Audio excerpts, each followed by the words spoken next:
You've been following the Justin Baldoni, Blake Lively thing? Bro, Blake Lively, talk about ruin your reputation, and Ryan Reynolds. Yeah, they f***ed up. Ryan's trying to get out of it now. He's trying to get out of the lawsuit, and they're like, you were a key part of this. This is what you get, though. This is what you get. You're trying to f***ing ruin a guy's livelihood by using the Me Too movement. Because they were trying to take over the movie. Yeah. They were trying to take over the movie and the whole franchise. He owned the franchise. They're the whole thing's crazy. And he's got a great case. He's going hard in the paint. But that's what it takes. That's what it takes. It's like Johnny Depp. Yeah. He's like, all right. Yeah. He did for the boys. Exactly. You got to do it. You need real motherfuckers to be like, nah, man, I ain't going out like this. Yeah, especially a guy like that. It was like known as being like this really sweet, nice guy. Yep. And then it's like, all right, dude, he posted the receipts. Oh, he's like, oh, remember our text exchange? Bah, bah, how about bah, she told him to come into the dressing room while she was breastfeeding? And then part of the complaint was that he came into the dressing room while I was breastfeeding. Like, you literally have a text exchange back and forth. They just never thought that anybody was going to come out with the receipts. Because no one's ever done it, because everyone just bows down. Because everyone's scared. Yeah. Because Ryan Reynolds, A-list, Blake Lively, A-list. Like, don't, they're the queens. 20.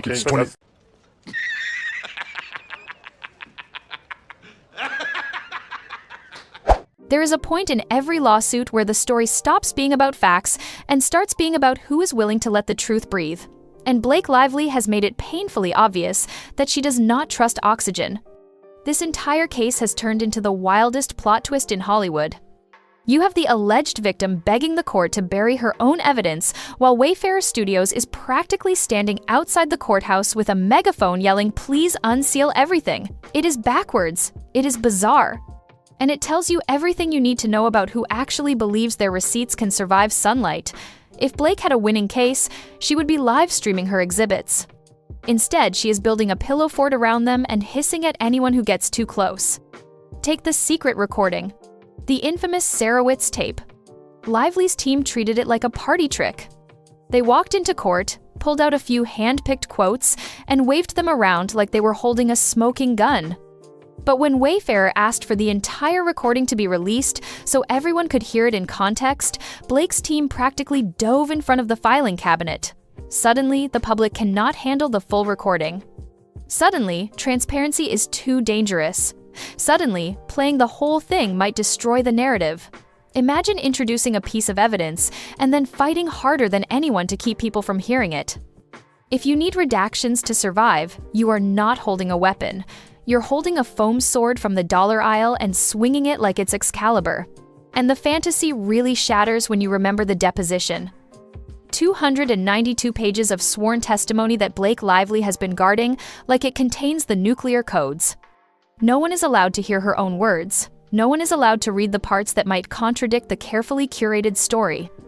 The wildest part is that Wayfarer had to force her to justify why it should stay sealed. Think about how weird that is. The alleged victim trying to smother her own sworn statements. Then her lawyers rushed into court, insisting she is not afraid of her deposition becoming public. Sure, and I am not afraid of carbs. Say whatever you want. The behavior speaks louder than the press release. If you are fighting this hard to keep people from reading what you said under oath, something in those pages is sweating. Meanwhile, the Wayfarer parties are standing there like, please release everything. Release the full recording, release the full transcript, release the unredacted documents, release the emails. Release every single thing that can show what really happened on that set.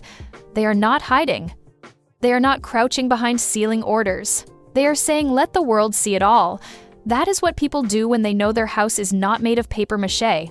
And the evidence they want out in the open exposes exactly why Blake is fighting so hard to keep the curtains closed. The famous 17-point list, the private jet, the nannies, the creative control, the final cut energy. Blake Lively was not some powerless employee trembling in the corner. She was a top-tier independent contractor calling shots, making demands, and building her own version of the film around herself. Wayfarer says the contract proves it, the emails prove it, the production records prove it, and that is exactly what she does not want anyone to see. Because once the public sees how much power she really had on that set, the whole helpless victim story snaps like a cheap hair tie. Based on the filings and contract details, it starts looking less like a story about safety and more like a struggle for control. And now the court has pressed the pause button. Judge Lyman has officially delayed the Lively action until May of next year. The court calendar just looked at this case and said absolutely not. Go take a walk because I need a minute. And on top of the delay, the judge told both sides to contact Magistrate Judge Cave to explore settlement.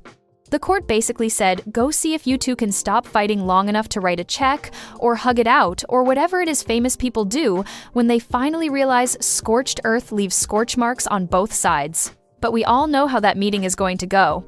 Justin is not settling because he wants his name cleared in broad daylight, not sealed inside a private agreement. Wayfarer and Baldoni want the truth out loud. They want the documents unsealed, the record clarified, and the public to finally see what has been buried under layers of redactions. And Blake and Ryan are not settling either because they dug themselves into a hole so deep that stepping back now would look like their entire strategy collapsed. If they walk away, the conversation does not fade. It immediately shifts to why did you back out, and they know that kind of question can stick to a career longer than any lawsuit. And Blake cannot settle because doing so would freeze every sealed document exactly where it is. It might shield her from immediate embarrassment, but it guts the entire purpose of the case she filed. Pulling the plug now invites the question she least wants to answer. Why fight this hard to hide evidence you claim supports you? A settlement does not read as confidence for her side. It reads as retreat and quiet acknowledgement that the receipts are not where she needs them to be.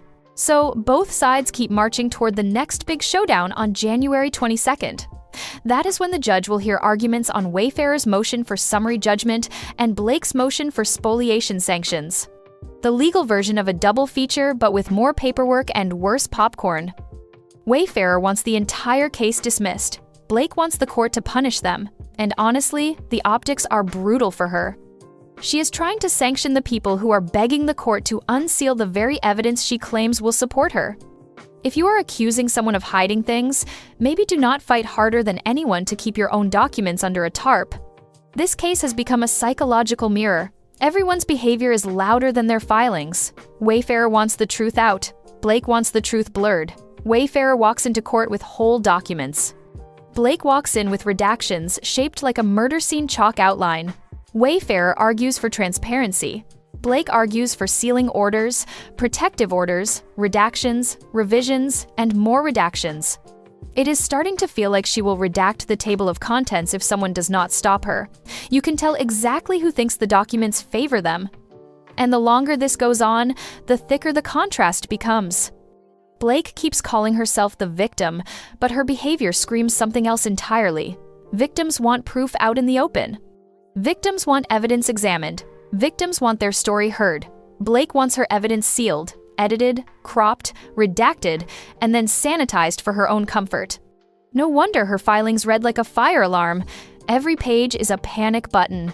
Every request is a new layer of bubble wrap. And the best part is that Wayfarer is sitting there popping every bubble one by one and saying, "We will wait, Blake. Go ahead and try again."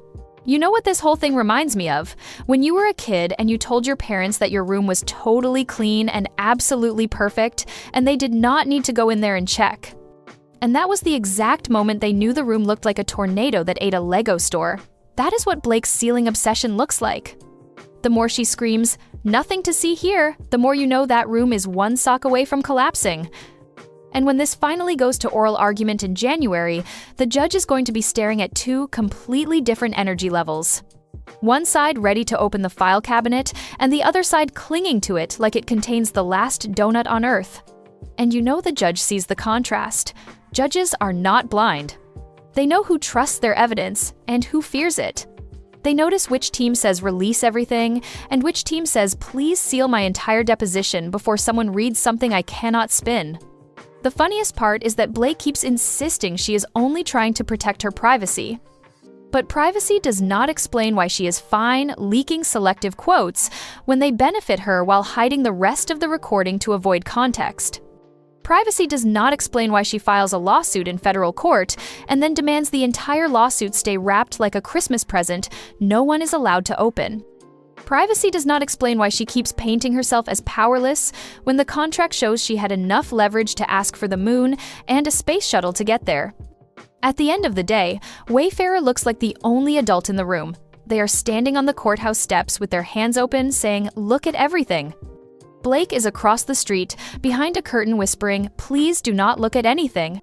And that tells you who actually believes the facts will save them. This case is not about what happened on set. It is about who believes in their own evidence. And with the way she keeps fighting against transparency, Clarity sure does not seem to be working in her favor. The new court date is coming, the showdown is guaranteed, and the truth is no longer hiding. It is pacing in the hallway waiting to be let in. January is not bringing peace. It is bringing clarity. That's my opinion!